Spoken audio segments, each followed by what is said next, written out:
Hello, I'm Simon Whistler. You're watching TopTenzNet, and in the video today, the top 10 schemes that exist in order to shame people into being better humans. Shame is a powerful emotion, a fact a number of enterprising businesses and government entities have taken full advantage of over the years in an attempt to curtail obnoxious and inconsiderate behavior. Join us today as we chronicle some of the more amusing examples that we could find of people weaponizing shame to make the world a marginally better place for the rest of us.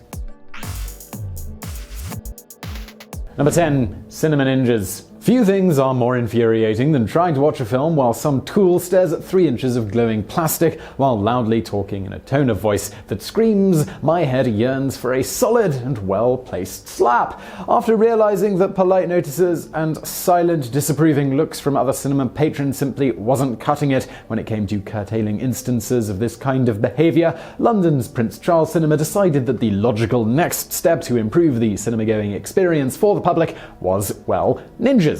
Specifically, the cinema gathered up a bunch of volunteers, dressed them up in form-fitting black bodysuits, and gave them permission to walk up to anyone they observed being inconsiderate during a movie and scare the living crap out of them. The idea here was that the mild shock and burning shame that comes with a ninja bursting from the shadows just to silently slap your phone out of your hand would be enough to stop all but the most obnoxious or unruly customer. And, well, it freaking worked. As effective as the scheme is, though, we still think the cinema should have doubled down and hired a second group of ninjas to scare the first group so they could film it and probably put it on YouTube.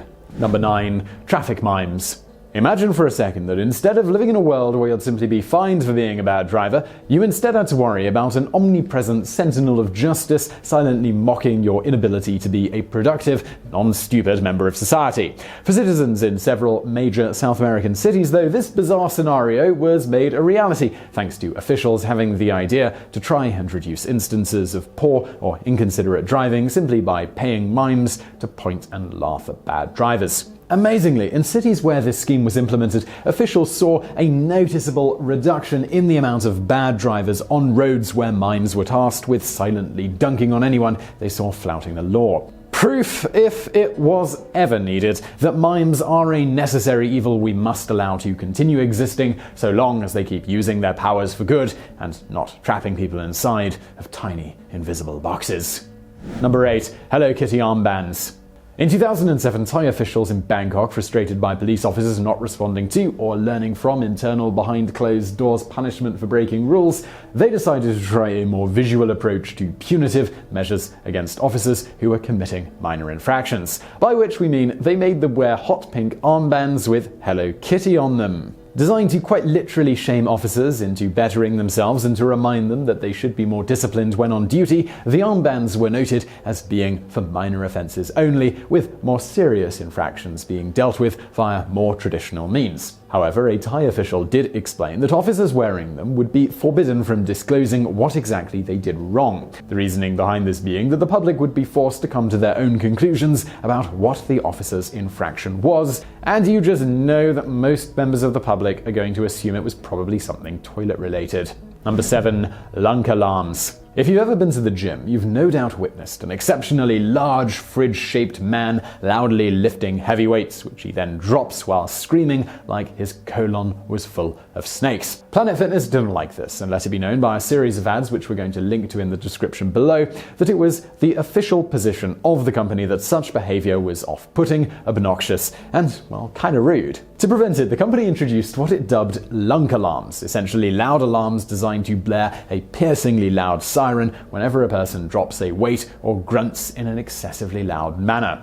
In response to being told that their loud, aggressive posturing was intimidating to fellow gym users and that they should try to maybe cut it out, the kind of men being mocked by Planet Fitness of course responded by being loud and overly aggressive about the whole thing. Dozens of blog posts were written following the introduction of the alarms by bodybuilding enthusiasts, most of which posed the same rhetorical question to readers. And that was, why would Planet Fitness want to make their gyms less appealing to people who work out the most?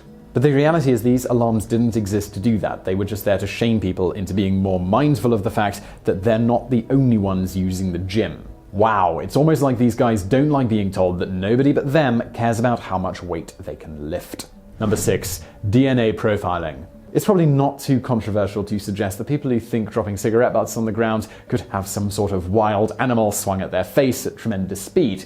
While this would certainly be a fitting punishment for habitual butt droppers, most cities tend to make do with a small fine. This was a punishment that officials in Hong Kong thought wasn't nearly Black Mirror-y enough. So instead of fining citizens leaving butts on the ground or something boring like that, authorities began picking them up, analyzing the DNA on them, and then using this to create reconstructed images of the smoker's face. This reconstructed image was then displayed on digital billboards throughout the city. While admittedly not perfect, we can only hope at least one smoker saw their own face staring back at them from a billboard with a sign below it saying they suck and decided to just up and quit, because smoking isn't worth being shamed by Skynet's granddaddy.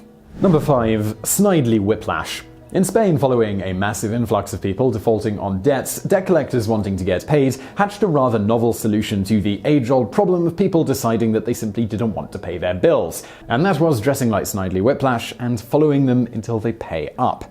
Thought up by El Cobrador del Frac, which quite literally means the debt collector in top hat and tails, the company boasts an impressive 70% success rate, which they attribute directly to the fact that all of their workers dress like idiots. While most people working for the company choose to dress in the company's standard uniform of a top hat and tails, others enjoy hounding debtors dressed like clowns and matadors. As honorable as they are ridiculously looking, the company refuses to accept contracts seeking payments from, as they put it, cash-strapped individuals, instead preferring to use their power to shame and embarrass established professionals and businesses with the money to pay their debts, but believe their wealth should allow them to skirt the law. El Cobrador del Frac are so well known in Spain that debt collectors usually don't have to say anything to get debtors to pay up, with most preferring to simply follow their target silently every day until they get so annoyed about having Dracula or Superman follow them around that they pay up out of sheer embarrassment.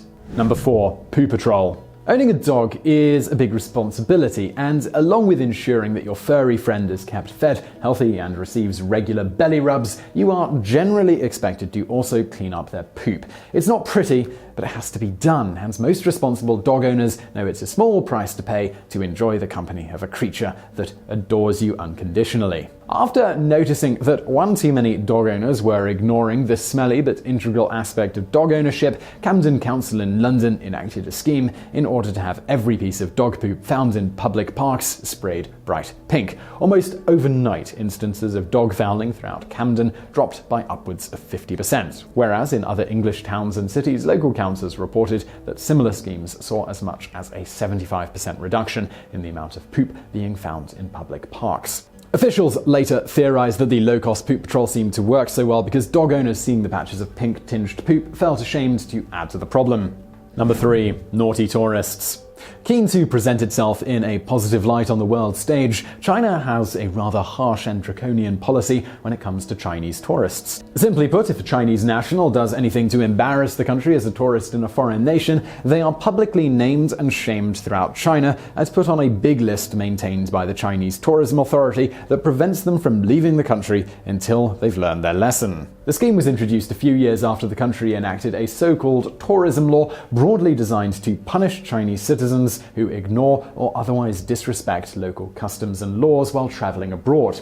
Since we're talking about China here, the public was of course made aware of this law via a series of commercials depicting bad pandas urinating in public. The Chinese Tourism Authority also encouraged Chinese citizens abroad who witnessed unruly behavior from their countrymen to report them to facilitate their shaming process, meaning China officially encourages shame snitching. Number 2. The Tuba of Justice. In 2015, a legendary hero named Matt Buck heard about something that made his blood boil. The KKK were marching through Columbia, South Carolina. Morally offended that a bunch of societal crotch stains were able to walk through his town without being mocked, Buck grabbed his old tuba and drove to their location, intent on remedying that. Upon spotting the telltale awkward gait of an overweight racist, Buck began following the rally, slowly playing an old marching bass line he recalled from his time in college. The bass line, it should be noted, is mostly famous homes today as that song Stewie from Family Guy plays while following fat guys around. After noticing it started to get under the KKK's skin, Buck mixed it up and began playing a mournful rendition of Ride of the Valkyries. This was a nod to the Blues Brothers, in which the song is used to mock a bunch of Nazis. Although his counter-protest lasted only a few minutes, Buck was rightly called an American hero by every news website in the world that covered his march.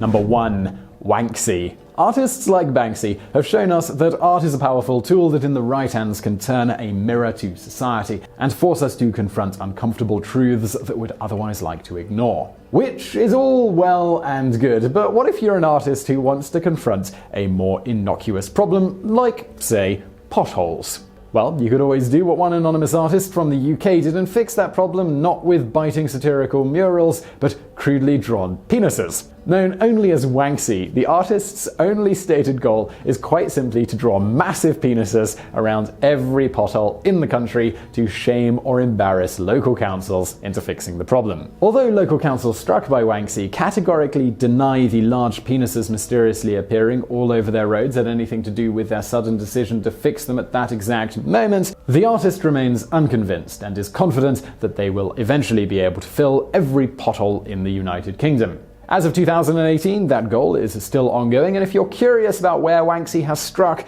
you can follow his or her adventures via Facebook. So I really hope you found that video interesting. If you did, please do hit that thumbs up button below, and don't forget to subscribe. Brand new videos just like this every day of the week. Also over there on the right, some videos from the archives that you also might enjoy. And as always, thank you for watching.